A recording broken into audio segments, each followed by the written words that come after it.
Hello everyone, this is Yogendra Kumar Devangan from Bilaspur IAS Academy. So friend, आज से हम आपका छत्तीसगढ़ भूगोल के कुछ इंपॉर्टेंट टॉपिक पर आपका लेक्चर सीरीज स्टार्ट कर रहे हैं। यह लेक्चर सीरीज आप सभी के लिए जो सीजीपीएससी मेंस, सीजीपीएससी प्री और सीजी व्यापम की तैयारी कर रहे हैं उन सभी के लिए यूजफुल हो सकता है। इस लेक्चर सीरीज में हम आपके छत्तीसगढ़ के भूगोल को एक नया तरीके से पढ़ने का प्रयास करेंगे। इसमें हम आपका कॉन्सेप्ट डेवलप करते हुए मैं आपको समझ विकसित करते हुए मैं आपको इसमें आपको लेक्चर सीरीज में पढ़ाऊंगा और देखेंगे कि छत्तीसगढ़ भूगोल में आपको कैसे नए तरीके से पढ़ा जा सकता है, ताकि आपके जो भी एग्जाम है, जो मेंस लिख रहे हैं या फिर वनडे एग्जाम की तैयारी कर रहे हैं, वो क्वेश्चन को बहुत अच्छे से अटेम्प्ट कर सकें। कोई भी आपका कारण है, उसके पीछे को आपका कोई भी आपके सिलेबस का टॉपिक है, उसके पीछे के कारण को आपका समझ सकें। जैसे आज हम आपके कुछ इंपॉर्टेंट चीजों पर बताऊंगा। मैं आपको आज जितने भी भूगोल के पार्ट हैं, जो सिलेबस है, उन सभी को लिंक करके दिखाऊंगा और लास्ट में एक पूरा फ्लो चार्ट के माध्यम से सिलेबस के जितने भी टॉपिक हैं, सभी टॉपिक को लिंक करके आज मैं आपको दिखाऊंगा कि कैसे सभी टॉपिक एक दूसरे से आपके लिंक है, अलग अलग नहीं है। जो हम अलग अलग पढ़ते हैं उसको हम सब एक साथ पढ़ने का प्रयास करेंगे और आज मैं कोशिश करूंगा कि पूरा भूगोल को आज मैं आपको 15 से 20 मिनट में पढ़ाने का प्रयास कर सकूं। सो फ्रेंड, आज जैसे मैं बताऊंगा कि आपका जैसे कि आपका यहाँ पर मानव भूगोल में लिखा है कि आपका शहरी और ग्रामीण जनसंख्या। तो जैसे हम सभी को पता है, सर्वाधिक ग्रामीण जनसंख्या वाला जिला छत्तीसगढ़ में बाई पॉपुलेशन परसेंट वाइज नहीं बोल रहा हूँ, आपका जांजगीर चांपा है और आपका रायपुर। तो ये आपका कैसे आपका जांजगीर चांपा आपका सर्वाधिक आपका ग्रामीण जनसंख्या वाला जिला है, जबकि हम आपका देखेंगे आपका शहरी जनसंख्या वाला जिला में तो आपका रायपुर और आपका क्या है, आपका दुर्ग जिला। तो इनको देखेंगे, इनके कारण क्या है, इनके कारण कैसे मानव भूगोल का आपका कारण कैसे हमको भौतिक भूगोल में देखने को मिलेगा, तो उन सब प्रश्नों को आज हम आपका देखेंगे। चलिए तो देखते हैं हम आपका। तो देखिए भूगोल जो है आपका, जो भूगोल जो है, जो हमारा इंडिया का भूगोल और छत्तीसगढ़ का भूगोल दोनों आपका बेसिकली आपका 3 पार्ट पे डिवाइडेड है। जो हमारा सिलेबस दिया उसके अकॉर्डिंग हम आपका देखें तो 3 पार्ट में हमको डिवाइड होता है। आपका पहला जो पार्ट होता है आपका जो भूगोल है वो कहलाता है आपका फिजिकल ज्योग्राफी, भौतिक भूगोल। दूसरा पार्ट है आपका इकोनॉमिक ज्योग्राफी, आर्थिक भूगोल और तीसरा पार्ट है आपका ह्यूमन ज्योग्राफी, मानव भूगोल। भौतिक भूगोल से आशय जो आपके सबसे प्रमुख भूगोल का जो पार्ट है, जो कोर है आपका, जैसे इसमें हम आपका देखेंगे भूगर्भिक संरचना देखेंगे। आपका भूगर्भिक संरचना के अंदर हम देखेंगे चट्टान देखेंगे, इसी चट्टान से आपका किसका निर्माण होता है, मिट्टी का। इसी चट्टान से आपका खनिज का निर्माण होगा और फिर इसी चट्टान के माध्यम से आपका क्या होगा, भौतिक विभाजन आपका डिवाइड होता है। आपका अलग अलग भौतिक विभाजन पढ़ेंगे। फिर आपका इन्हीं मिट्टी से आपका वनस्पति को देखेंगे, फिर वनस्पति से जलवायु, फिर जलवायु से अपोहा तंत्र और इन सब चीजों को हम आपका क्या कहते हैं, भौतिक भूगोल। इस भौतिक भूगोल को जब हम आपकी आर्थिक उपायदेयता की ओर देखते हैं तब ये हमारा कैसा भूगोल कहलाता है, आर्थिक भूगोल। और आर्थिक भूगोल में हम बेसिकली देखेंगे खनिज उत्पादन। खनिज यहाँ है, यदि वो पृथ्वी के अंदर है तो खनिज है, लेकिन जब उसको उत्पादन करते हैं तब वो हमारा क्या जाएगा, आपका आर्थिक भूगोल में आ जाएगा, उसकी आर्थिक उपायदेयता होती है। फिर आपका कृषि फसल है, आपके सब किसमें आएगा, आर्थिक भूगोल। इसके साथ साथ पशुपालन है, मत्स्य पालन है, ये सब भी आर्थिक भूगोल में आएगा। फिर सिंचाई भी आर्थिक भूगोल में आता है। फिर उसके बाद हम उद्योग, परिवहन और ऊर्जा, ये सब हमारे आर्थिक भूगोल के अंतर्गत आते हैं। उसके बाद हम आपका देखते हैं आपका इस आर्थिक भूगोल का इम्पैक्ट हमारे समाज पर पड़ता है। हमारे जो मनुष्य है, जो समाज में जो हमारे स्थल में जो मनुष्य रह रहा है उन पर इम्पैक्ट पड़ेगा। और इसके बाद हमको यहाँ पर क्या भूगोल पढ़ना पड़ता है, आपका मानव भूगोल देखते हैं, जिसमें हम सबसे पहले इस आर्थिक उपायदेयता के माध्यम से मानव विकास को सुनिश्चित करने के लिए, तो मानव विकास यहीं पर हम एजुकेशन, शिक्षा को देखेंगे, डेंसिटी को देखेंगे, कहाँ घनत्व ज्यादा है, कहाँ घनत्व कम है, शहरी और ग्रामीण जनसंख्या को देखेंगे। फिर शहरी और ग्रामीण जनसंख्या के बीच में जो गैप होता है वो आपका प्रवचन देखेंगे। और फिर उसके बाद लास्ट में हम आपका देखते हैं आपका जनगणना को देखते हैं कि हम हर 10 वर्ष में आपका काउंट करते हैं, ये हमारा जनगणना। इसलिए आप सबसे लास्ट में आप क्या पढ़ते हैं, आपका आपका भूगोल है, छत्तीसगढ़ भूगोल है, उसमें आप लास्ट में जनगणना सेंसस ही पढ़ेंगे, इसलिए लास्ट में आपको इसी पढ़ना पड़ता है। तो मैं आपको बताऊंगा कि ये सारे सिलेबस आपके कैसे लिंक है। पहले तो आपको बाइफरकेट करना पड़ेगा, फिजिकल ज्योग्राफी, इकोनॉमिक ज्योग्राफी और आपका ह्यूमन ज्योग्राफी में। तो चलिए हम आपका देखते हैं आपका कैसे ये सब आपका जो टॉपिक है सिलेबस में लिखा है वो कैसे एक दूसरे से कनेक्टेड है। आप कोई भी मार्केट में बुक खरीदते हैं, उस बुक में आपका टॉपिक 1, टॉपिक 2, टॉपिक 3 आपका लिखा रहता है, लेकिन वो आपका क्यों लिखा है वैसा आज मैं उसको बताने वाला हूं। तो चलिए देखते हैं। तो सबसे पहले हम आपका देखते हैं फिजिकल ज्योग्राफी है। फिजिकल ज्योग्राफी में आपका भूगर्भिक संरचना भूगर्भिक संरचना हम बेसिकली हम आपको पढ़ते हैं, आपके चट्टान को पढ़ते हैं, विभिन्न प्रकार के हम आपके चट्टान को देखते हैं, जैसे कि आपका आर्कियन चट्टान हो गया, आपका धारवाड़ क्रम की चट्टानें हो गई, आपकी कडप्पा चट्टान, गोंडवाना चट्टान, दक्कन ट्रेप, सब आप छत्तीसगढ़ में पढ़ते हैं। तो हमको क्या मिलता है आपका चट्टान। तो सबसे पहले हम आपका देखते हैं चट्टान को देखेंगे, रॉक को देखेंगे, और ये आपका चट्टान। देखिए हम सभी को पता है चट्टान से आपके दो सबसे इंपॉर्टेंट चीज बाहर निकल कर आती हैं। पहला एक चीज है, इन्हीं चट्टानों के माध्यम से आपका क्या बनता है, आपका मिट्टी का निर्माण होता है, और दूसरा इन्हीं चट्टानों के अंदर आपका क्या होता है, आपका खनिज की अवस्थिति होती है, खनिज होती है। तो खनिज को भी हम कहां से प्राप्त करते हैं, आपके चट्टान से प्राप्त करते हैं। और इसलिए आप इसे दो भाग में आप डिवाइड कर सकते हैं, एक तरफ है आपका सॉइल है आपका, और दूसरी तरफ आपका क्या है, आपका मिनरल है आपका। तो आपका टू पार्ट में हम आपको देख सकते हैं, एक तरफ सॉइल देखने को मिलता है और दूसरा क्या मिलेगा हमको, मिनरल।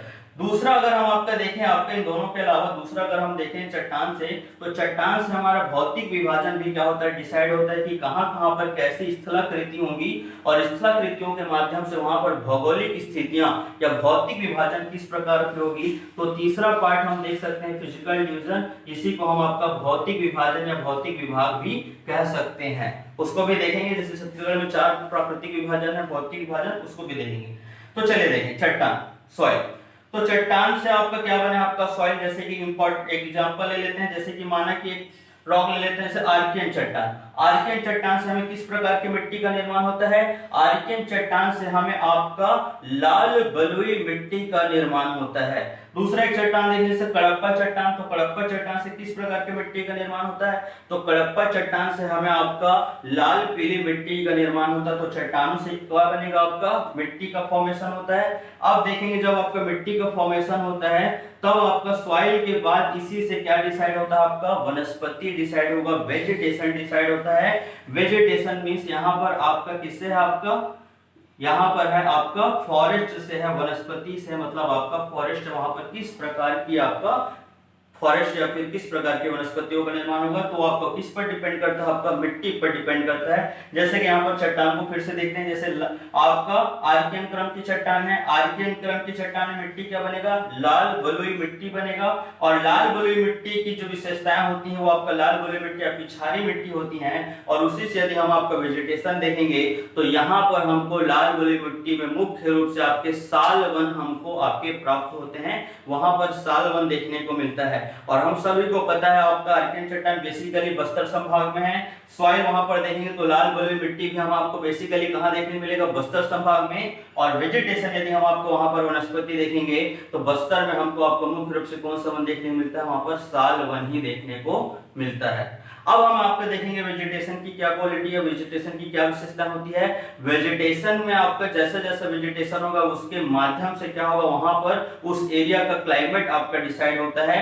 जैसे कि हम आपका देखें, यहाँ पर सालवन देखेंगे बस्तर संभाग में, तो सालवन की विशेषता होती है वो आर्द्रता धारी होता है, वो आर्द्रता को लिए होता है। वहां पर आप देखेंगे टेम्परेचर काफी कम होगा और बहुत ज्यादा घने वन है, और इस वजह से वो क्या करता है, वो आपके जलवायु को अपनी ओर आकर्षित करेगा। और इसी कारण वेजिटेशन से आपका क्या डिसाइड हो जाता है, उस क्षेत्र का आपका जलवायु या फिर आपका क्लाइमेट डिसाइड होता है आपका उस क्षेत्र में। तो आपका सॉइल से वेजिटेशन, वेजिटेशन से आपका क्या होगा, आपका क्लाइमेट। अब जब क्लाइमेट होगा, तो आपका क्लाइमेट होने के कारण वहीं पर आपका क्या हो, जब मानसून को आकर्षित करता है आपका वेजिटेशन, तब वहां पे क्या करेगी, वर्षा करेगी। और इसलिए जलवायु के बाद हम आपका देखते हैं वर्षा होगा।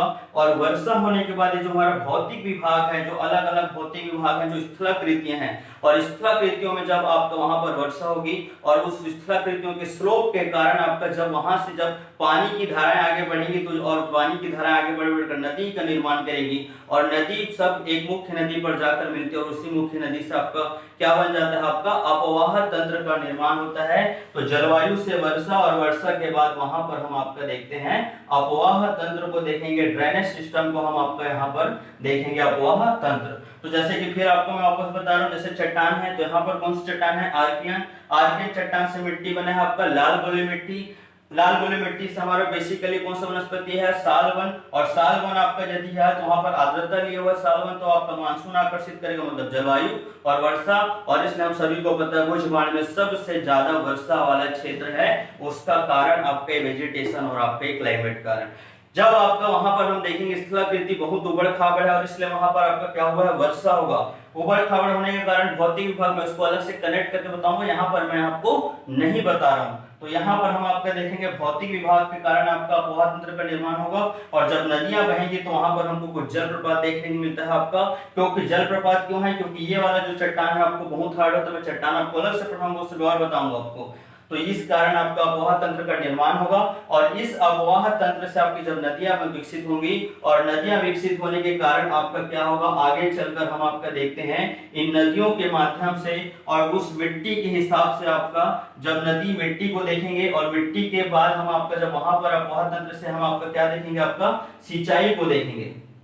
जब हम आपका सिंचाई और आपका मिट्टी दोनों को मिला देंगे तब वहां पर हमारा क्या डेवलप होता है, आपका कृषि आपका क्षेत्र आपका निर्धारित होता है। मतलब वहां पर आपका एग्रीकल्चर डिसाइड होता है। मतलब जैसा जैसा मिट्टी होगा वैसा वैसा वहां पर एग्रीकल्चर भी हमको देखने मिलेगा, क्योंकि वेजिटेशन भी आपका एग्रीकल्चर, फसल जो है आपका पौधे जो है वो एग्रीकल्चर का ही आपका पार्ट है, वेजिटेशन का पार्ट है, सॉरी। इसलिए हम आपका देखेंगे सॉइल, और आपका यहाँ से अपोहा तंत्र सिंचाई से आपका क्या निर्धारित होता है, कृषि। तो यहां तक आपका चट्टान, सॉइल, वेजिटेशन, जलवायु, अपोहा तंत्र, ये पूरा का पूरा आपका क्या भूगोल है, आपका भौतिक भूगोल के अंतर्गत आता है। जबकि इससे सिंचाई और मिट्टी से आपका निर्धारित होगा कृषि, और ये कृषि हमारा कौन सा भूगोल में आता है, आपका आर्थिक भूगोल के अंतर्गत आता है। तो आपको आई होप यहां तक समझ आएगा। अब देखेंगे हम आपका एक कृषि है, तो जब एक कृषि हो रहा है इस क्षेत्र में, जब किसी क्षेत्र में बहुत अच्छी मिट्टी है और वहां का अपोहा तंत्र बहुत अच्छा है, वहां का जो फिजिकल डिवीजन में आपका ऐसा आपका एरिया आपका डेवलप होता है जहां पर पानी आपका बहुत अच्छा या फिर अपोहा तंत्र बहुत अच्छा विकसित है, तब वहां पर आपका कृषि भी क्या होगा, डेवलप होगा। यदि मिट्टी अच्छी नहीं है, सिंचाई अच्छा नहीं है, और आपका फिजिकल आपका जो विभाग है वो भी आपका अच्छा नहीं, तो वहां पर कृषि भी क्या होगी, पिछड़ जाएगी। और इसलिए हम आपका देखते हैं बस्तर संभाग में आपका लाल बलुई मिट्टी जो है वो आपका कृषि के लिए उपजाऊ नहीं है। जबकि हम दूसरे चट्टान में जाएंगे, जैसे यहाँ पर मैं एक चट्टान ले रहा हूं आपका कडप्पा चट्टान। कडप्पा चट्टान से आपके कौन सा मिट्टी का निर्माण हो रहा है, लाल पीली मिट्टी। लाल पीली मिट्टी का निर्माण हो रहा है, और वहां पर भौतिक विभाग, मतलब आपका कडप्पा चट्टान कहां भौतिक विभाग में वर्तमान में हमारे छत्तीसगढ़ के आपका मध्य क्षेत्र में हमको देखने को मिलता है। आपका क्या मिलेगा, आपका छत्तीसगढ़ का मैदान में आपका यहाँ पर मध्य क्षेत्र में हमको देखने मिलता है कि आपके जैसे एरिया है, तो चारों ओर क्या है, आपका उच्च भूमि है। चारों ओर उच्च भूमि होने के कारण क्या होगा, वहां से नदियां निकल रही, और नदियां निकल के जैसे महानदी निकला आपका इधर से शिवनाथ नदी, फिर आपका मनियारी है, अरपा है, लीलागढ़ है आपका, फिर आपका हसदेव है, फिर आपका मांड है, केलो है, इधर से आपका आ रहा है आपका जोंक आ रहा है, सूखा आ रहा है, आपका लात आ रहा है। तो इस टाइप की कुछ नदियां आपका आ रही है, और पूरी नदियां का क्या हो रहा है, यहाँ पर अपोहा तंत्र विकसित हो रहा है। और इसलिए यहाँ पर हम आपका देखेंगे एग्रीकल्चर लगा। मैं फिर से जा रहा हूँ, चट्टान में देखेंगे यहाँ पर कडप्पा चट्टान है आपका, चट्टान कडप्पा चट्टान से मिट्टी कौन सी बनी, लाल पीली मिट्टी। और हम आपका देखेंगे क्या यहाँ पर अपोहा तंत्र विकसित है, तो डेफिनेटली हमारा जो छत्तीसगढ़ का मैदानी भाग है वहां पर अपोहा तंत्र विकसित है, और अपोहा तंत्र से हमें क्या मिला है, सिंचाई। और इसलिए मिट्टी अच्छी होने के कारण वहां पर एग्रीकल्चर भी क्या हो जाएगा, आपका ज्यादा अच्छा हो जाएगा, मतलब आगे रहेगा, ना कि पिछड़ा होगा। और इसलिए हम आपका देख सकते हैं छत्तीसगढ़ का मैदानी भाग, मतलब आपका छत्तीसगढ़ में वो कौन सा जिला है जो सबसे ज्यादा सिंचित जिला है, वो जिला है आपका, सबसे ज्यादा सिंचित जिला है आपका जांजगीर चांपा। हम आपका देखते हैं कडप्पा जो आपका चट्टान है, पूरा पूरा जिला में आपका सबसे ज्यादा कडप्पा चट्टान हमको देखने मिलता है, वो कौन सा जिला है आपका, वो जिला है आपका जांजगीर चांपा।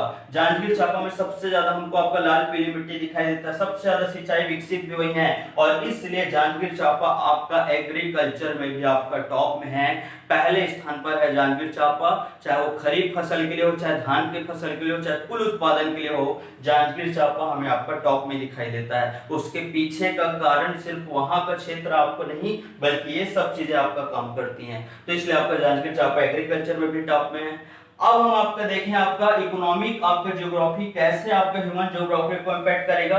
तो देखिए कृषि, तो जिस क्षेत्र में आपका कृषि बहुत अच्छा है, जहां पर एग्रीकल्चर बेस्ड इकोनॉमी है, तो डेफिनेटली वहां का जो ह्यूमन ज्योग्राफी होगा, हमेशा वहां पर हमको कैसी जनसंख्या देखने मिलेगी, आपका ग्रामीण जनसंख्या देखने को मिलती है, क्योंकि जहां जहां आपका एग्रीकल्चर होता है वहां पर ग्रामीण क्षेत्र होता है, एग्रेरियन आपका इकोनॉमी होता है। शहरों में आपका कृषि कार्य नहीं किया जाता, जैसे आपका रायपुर शहर है, आपका बिलासपुर का जो आपका नगर निगम, यहाँ पर आपका कृषि कार्य नहीं, बल्कि आपका गांव में ही कृषि कार्य किया जाता है। और जो कृषि आपका आधारित अर्थव्यवस्था, वही आपका क्या होगा, ग्रामीण जनसंख्या। और इसलिए आप सभी को पता होगा बाई पॉपुलेशन जांजगीर चांपा भी आपका सबसे ज्यादा ग्रामीण जनसंख्या वाला आपका जिला है।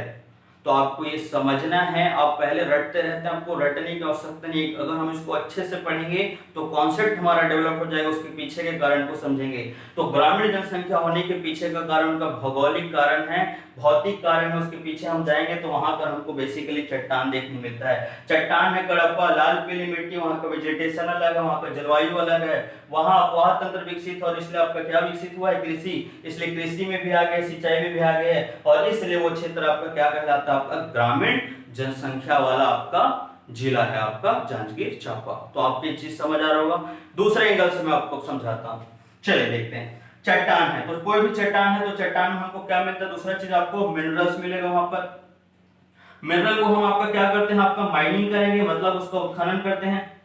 तो जैसी माइनिंग करेंगे हम कर हमारे कौन सा आपका ज्योग्राफी में आ जाता है, आपका ये आर्थिक भूगोल के अंतर्गत आ जाता है। तो जैसे एक चट्टान, जैसे धारवाड़ क्रम की चट्टान देखते हैं, धारवाड़ क्रम की चट्टान में हमको कौन सा खनिज मिलेगा आपका, यहाँ पर हमको लौह अयस्क मिलेगा, और लौह अयस्क का हम क्या करेंगे यहाँ पर उत्पादन।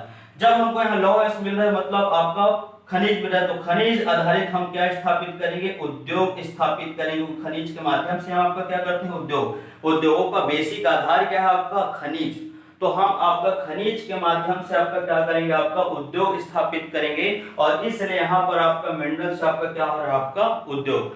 जैसे कि हम आपका देखेंगे यहाँ पर आपका धारवाड़ क्रम की चट्टान है, धारवाड़ क्रम की चट्टान में आपका मिनरल्स मिल रहा है, आपका लौह अयस्क, और लौह अयस्क होने के कारण हम आपका देखते हैं आपका पहले दुर्ग जिला और बाद में आपका बालोद, और बालोद जिला में हमको आपका धारवाड़ चट्टान बालोद जिला में है, तो वहां पर लौह अयस्क, और इसलिए आपका बालोद जिला से ऊपर लगा हुआ दुर्ग जिला में हमको हमारा आपका उद्योग स्थापित किया, और उस उद्योग का नाम आप सभी को पता है, आपको भिलाई स्टील प्लांट। हमने कौन सा उद्योग स्थापित किया, भिलाई स्टील प्लांट। और एक जब बड़ा उद्योग हमने स्थापित किया तो उसके चारों ओर आपका क्या होने लगा, आपका औद्योगिकीकरण आपका विकसित होना शुरू हो गया, और फिर हम आपका देखते हैं आपका औद्योगिकीकरण मतलब वहां पे बहुत सारे उद्योग आपके लगने शुरू हो गए। मतलब भिलाई स्टील प्लांट हो, और भिलाई स्टील प्लांट के साथ अन्य आपके उद्योग भी हमको देखने को मिलता है। और इसलिए जब हम आपका देखेंगे यहाँ पर औद्योगिकीकरण होगा, मतलब यहाँ पर हम आपका देखेंगे मानव भूगोल किस प्रकार का होगा। तो जहां पर उद्योग होगा मतलब वहां पर अधोसंरचना विकसित होगा, मानव विकास अच्छा होगा, और इसलिए वहां पर ग्रामीण जनसंख्या नहीं बल्कि कैसे जनसंख्या देखने को मिलेगी,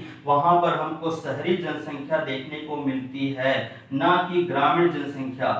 और इसलिए आप सभी को पता होगा कि आपका दुर्ग जिला जो है 22% सबसे ज्यादा आपका शहरी जनसंख्या वाला जिला है। रायपुर जिला आपका सबसे ज्यादा बाई पॉपुलेशन आपका शहरी जनसंख्या वाला क्या है, आपका जिला है आपका। उसके पीछे का कारण वहां का आपका भूगोल है, उसको भी समझना है। बहुत सारे और कारण है, जरूरी नहीं आपको भूगोल, लेकिन आपका सबसे पहला कारण आपका क्या कारण बनेगा, भौगोलिक कारण। तो आपका जांजगीर आपका क्यों सर्वाधिक ग्रामीण जनसंख्या, दुर्ग रायपुर क्यों आपका सर्वाधिक आपका शहरी जनसंख्या, उसके पीछे का कारण हम भूगोल में जाकर देखेंगे, और ये सब आपका भूगोल का पार्ट है। और उसके बाद हम आपका देखेंगे इन दोनों के बीच में जो गैप है, जो गांव के लोग आपके शहर जा रहे हैं, गांव से गांव जा रहे हैं आपका, और या फिर शहर से शहर आपके जो जा रहे हैं, और इसी को हम जब आगे जाकर स्टडी करते हैं तो उसी को हम आपका कहते हैं प्रवसन कहते हैं, उसी को हम कहते हैं माइग्रेशन कहते हैं। और आपको पता होगा मैक्सिमम आपके जो लोग होते हैं, अधिकतर जो बेसिकली आपकी उच्च सुविधाओं को प्राप्त करने के लिए गांव से शहर की ओर आपको जाते हैं। वर्तमान समय में आप लोग देख रहे होंगे प्रवसन आपका कितना ज्यादा हो रहा है, माइग्रेशन कितना ज्यादा आपका बढ़ा हुआ है। आपका क्लियर है, माइग्रेशन के बारे में बहुत कुछ पढ़ते हैं। एक आपका सीजीपीएससी 2017-18 लास्ट ईयर जो एग्जाम हुआ था आपका प्री, उसमें भी आपका माइग्रेशन से प्री में एग्जाम में प्रश्न आता है, और मेंस में तो आपका आता ही है प्रश्न आपका। तो हम आपको इस तरह से लेकर जाएंगे, आपको पढ़ने का अप्रोच दिखाएंगे आपको कि कैसे आपको इसको पढ़ना है। अब इसके बाद में आपको ये जितना भी सिलेबस पर टॉपिक लिखा है सब को मैं लिंक करके दिखाता हूं आपको, क्योंकि हर सिलेबस का हर एक टॉपिक एक दूसरे से लिंक है। जैसे यहाँ पर आपने एक लिंक को समझा, यहाँ से आपने एक लिंक समझा, और अलग अलग क्षेत्र में हम इसको डिवाइड करे हैं। अब इस पूरे में आप जितने भी टॉपिक उन सबको लिंक करके दिखाता हूँ एक आपके चार्ट के माध्यम से, ताकि आपको बहुत अच्छे से आपको ये समझ आ जाए।